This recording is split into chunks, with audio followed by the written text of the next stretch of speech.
حضرت عبدالله بن عمر رضی الله تعالی عنہ نه روایت دی، فرمایي چې یو شخص نبی کریم صلی الله علیه وسلم ته راغی، هغه په خدمت کې حاضر شو او پوښتنه وکړه چې د الله رسوله کوم څیز سړي باندې حج واجب کوي؟ نبی اسلام علیه جواب کې فرمایل چې سامان د سفر او سوارلی. د دې حدیث روایت ترمذی شریف دارنګه ابن ماجه شریف کړی دی. محترم مسلمانانو ورونو، د حدیث هم دا خبره معلومه شوه چې کوم سړي سره د سفر په اندازه پیسې وي، اندونه پیسې ورسره وي چې د بیت الله شریف ته لاړ شي او راشي، تیاري ټیکټ د جهاز ټیکټ ورسره وي او د خوراک وغیره پیسې ورسره وي، دومره پیسې ورسره وي د باندې حج فرض دی چې دی لاړ شي او راشي، نو دی به فرض حج کوي. عمر کې یو ځل د باندې حج فرض دی.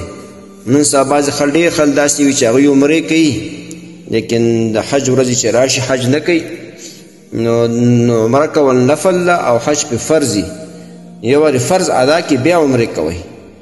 او بل د خطرناکه ګناه هم ده، خدای مکه په دې وخت کې سړي ته مرګ راغی او د باندې حج فرض او حج یې ونه کړو، نو په سخته بدترینه ګناه ده.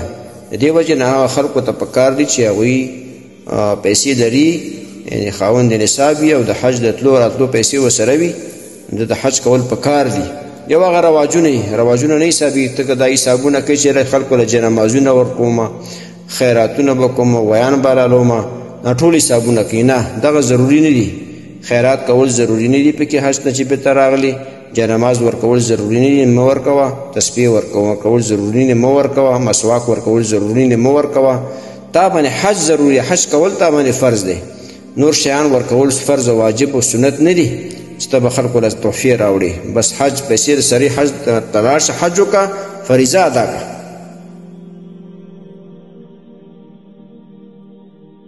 محترمو مسلمانانو ورونو، تاسو ته چې کوم روزانه د حدیث د مفهوم راځي، نو د مهربانۍ او د ثواب له مخې نورو مسلمانانو ته لیږدوئ او شیر کوئ. والسلام. د دیوبندي مسلک حنفي کاروان سټوډیو لخوا وړاندې کیږي.